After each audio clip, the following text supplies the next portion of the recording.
Hello and welcome to another episode of the Bluefletch Enterprise Mobility Roundup podcast.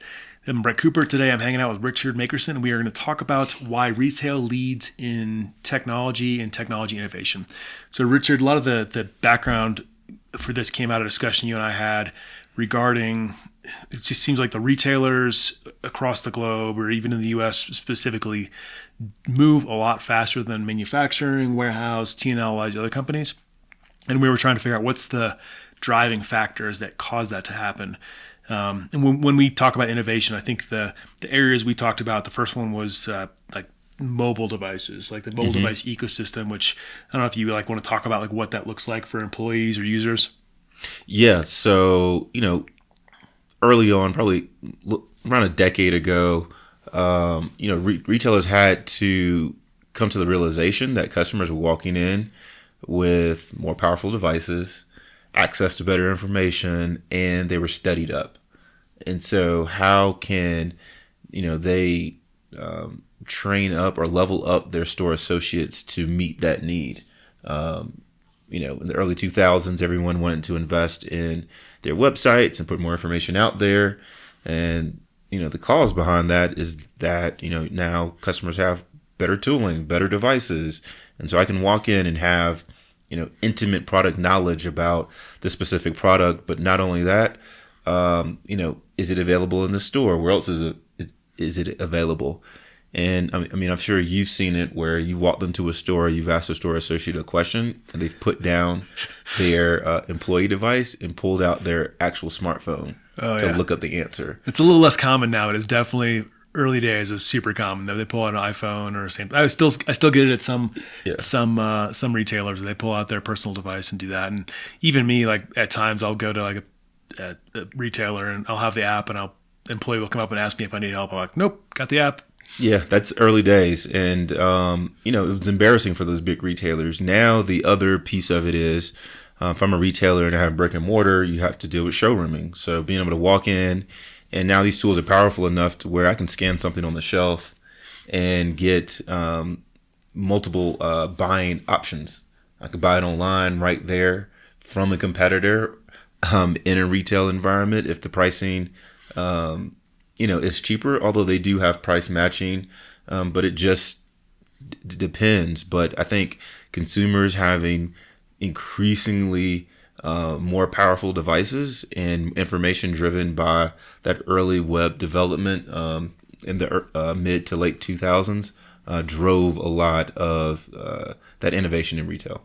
Yeah, and I want to add on to that, with the example of a retailer working on working with a customer that comes in, you don't want to be embarrassed. Like you want to have like the experience, you want to sell that, you want to close that deal. No, there might be somebody out there, but most of the employees want to do a good job. They want to be awesome. They want to have like success at what they're doing. So I think enabling them with the tools is really, really important. Exactly. The second thing, this sort of tails onto the first one, just the differences in shopping demographics. Mm-hmm. And I feel like a lot of this is driven, and we'll get to the Amazon point here in a second, but a lot of this is driven by a younger buying demographic and how they shop and how they expect to shop, whether it's brick and mortar, whether it's online, how those two over I guess come together. Yeah, younger shoppers want a better experience. They expect for that store associate or someone in that store to be a subject matter expert because they have taken the great lengths of actually putting on clothes and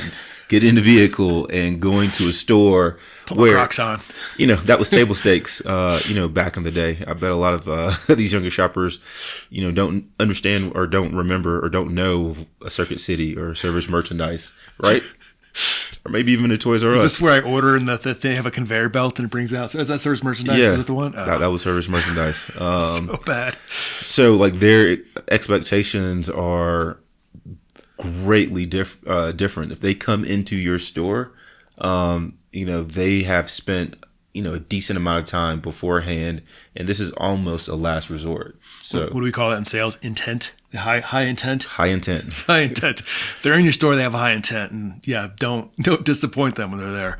The third one. Well, sorry. Go ahead. Last point, and I think this butts up with the expectation piece as well as just e-commerce, right? So, we have websites, but now you have a proliferation of smaller retailers that show up that are web only, that can take orders online.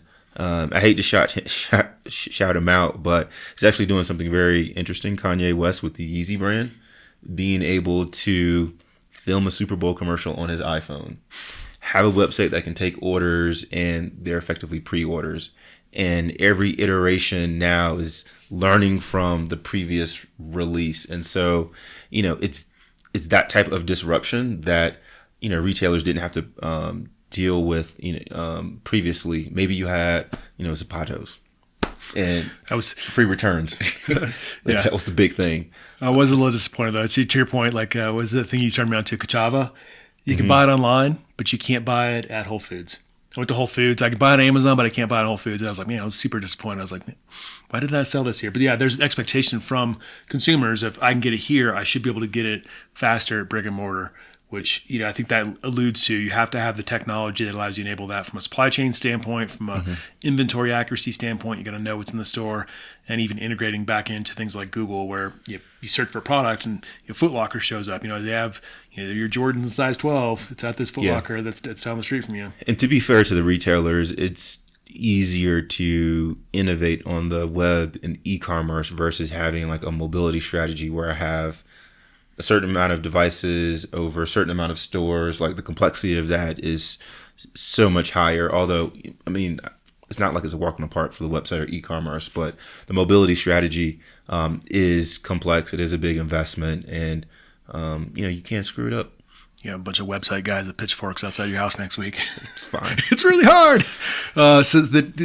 Talking about websites, this was I think I alluded to this earlier, Amazon, right? The Amazon effect, or everything store, whatever you want to call it, the effect of Amazon pushing retailers. What's your thoughts around that? I actually think that piggybacks onto my previous example, right? Like Amazon started out as a bookstore, online bookstore, and the more they iterated, the more they innovated, they would add more products and more product categories. And then they disrupted retail by having Amazon Prime and the free deliveries and free returns. And so for them, they didn't have a mobile app. They didn't have brick and mortar. They didn't have these store associates that they needed to innovate with. They did have distribution and warehousing that they had to figure out and buy airplanes and trucks and warehouses and all that stuff. But from, pushing something on the website and making it available to billions of people or hundreds of millions of people, however you want to count it, available, that's it. And so if I'm a retailer, especially a specialty retailer, now they're sitting around thinking about, well, how can I innovate? Well, let's sell diapers, and we'll brand it. What is their brand? It's I don't know. It just comes to the house. No, it's like Amazon Basic or Amazon something. Basics. Yeah. Yeah. And so like everything's an Amazon Basic. So like all the things that we don't necessarily enjoy buying, but you want to get a deal on it, it's just Amazon Basic thing. Diapers, they just copied Kirkland. Yes. Kirkland did a good job. Costco did a really good job of that. I looked at what people bought the most and then went generic on it. But they really forced you to innovate or die. And the fact that all they had was this website that needed to innovate with and didn't have all the baggage of what would come from a legacy traditional brick and mortar retailer, allowed them to change the game. Yeah, well, to your point, there's definitely a lot involved there with aircraft and trucks, and they've definitely grown, and they've done a spectacular job of innovating, trying new things, and they're similar to Google. They'll try things. If it doesn't work, they'll run away. The Amazon stores, they talk about that. Put 1,000 people, have them watch the cameras, pretend it's AI. True, and then even the website, although they innovate by having products and features, how much of the look and feel has changed? Not much. Yeah. And if they want to change something in production, you're talking like seconds. Yeah. So, Jeff Bezos talks about the margins in his 25-year company. This is a thing it's not specific to just Amazon. Thin margins are not specifically Amazon. I've talked to a lot of retailers, especially in grocery, where, I think one of the executives told me, for every dollar we make pennies, and it's very, very important that we're efficient. And I think that's another reason that we see a lot of efficiency and people trying new things on the technology side. I mean, what's your experiences? What have you seen around that? My experience for the ones that do it well, and for my experience for like how I would consult like a retailer would be, it's a long game, and it's very similar to racing. I'm a big F1 fan. You know, grams count. Like every little detail matters, and eventually you add up enough of those, and you look back and say, okay, we actually made a lot of change. And so I think a lot of these retailers have relied on their brand, they've relied on the prestige that they've had in the marketplace, and they thought, well, either we can wait for the silver bullet, or we can wait for X company to release something, versus getting this culture of experimentation, proof of concept, iteration, and trying things, and getting those small wins that when you look back add up to pretty big wins. So, I mean, margins are thin in retail, depending on retail, but it is a long game, and you can't cheat the process.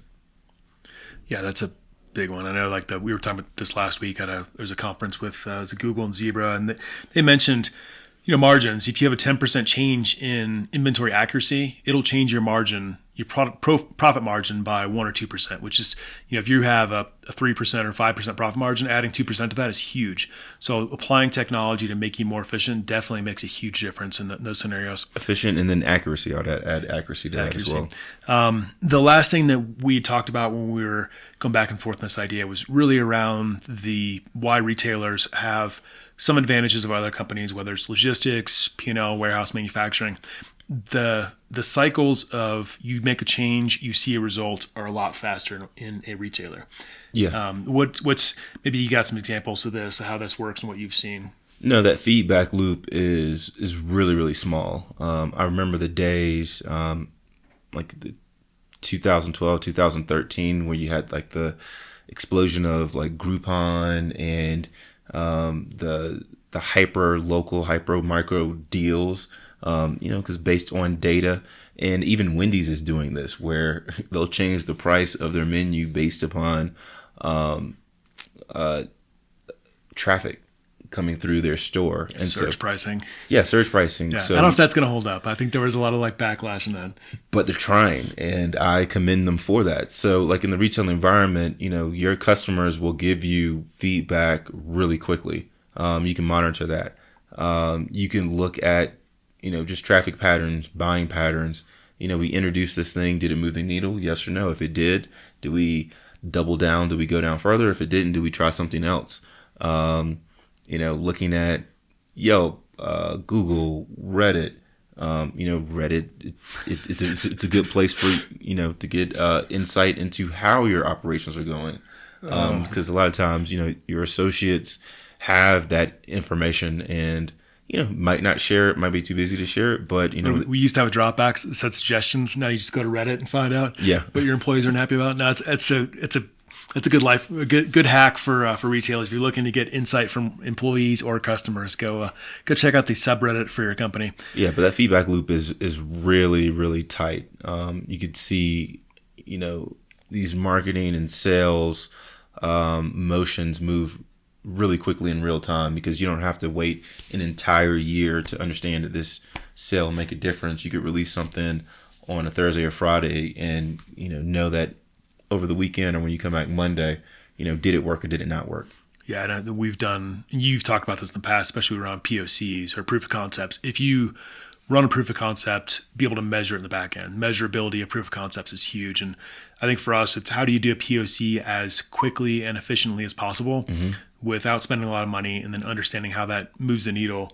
And I remember one we did that was putting different types of kiosks into different store formats, and using that to understand what products you get lift on. So if you put a kiosk in the garden section, do you actually get lift on certain garden products you're advertising or pushing on that kiosk? So I think a lot of those things, if you have the metrics coming off your POS, your sales and your point of sales devices, and then you compare that to the actual POCs you're doing, I think that helps you drive a lot of that innovation and experience. Yeah, and then you could also leverage existing technologies to help provide additional data points or metadata on, did something work or not? Like you talked about putting the kiosk in. You can look at the interactions of the kiosk, but You could also look at the security cameras and actually understand how folks are interacting or not interacting, where clicks or swipes may not tell you. Yeah, so in summary, I think the things you talked through, number one was just that customer employee experience. So the interaction, how do you improve the ability for your employees to serve the customer and meet the expectations of customers that are coming in your store. Yep. I think the second one that was really big was just understanding your margins, understanding how different technology moves the needles. Try POCs, try those things quickly. And the third one was, get quick results on the changes. So measure those impacts of new technology in the business. And I think a lot of these things, you can take them from retail and try to figure out how to proxy them into T&L or manufacturing. There might be a little bit more difficult to test these things out. Maybe there's more talking to people or getting feedback different ways. But really think about what retailers do and how they're moving and try to model that with your businesses. And you can't get frustrated. It's a culture change. It's transformational. So you have to try different things. I mean, status quo is status quo. And, in today's world, when you have folks looking to disrupt different industries, different verticals, making a name for themselves, having a culture that's okay, trying different things and not relying on the things that we've done for the last 10, 15, 20, sometimes 50 plus years is not going to be the same, especially as the pace of technology and our expectations change so much. Awesome. So in summary, as Richard said, don't get frustrated. Do not get frustrated. Do not get frustrated. Thank you very much for listening and following along today. If you have follow-up questions, feel free to reach out to us at info@bluefletch.com. And then if you enjoyed this, please feel free to share it with folks, or friends, and like or subscribe. Hit the buttons. I think will be down here or down here. I can't remember which way, but you'll see it somewhere if you're following along the video. But appreciate it, and thank you, everyone. Thank you.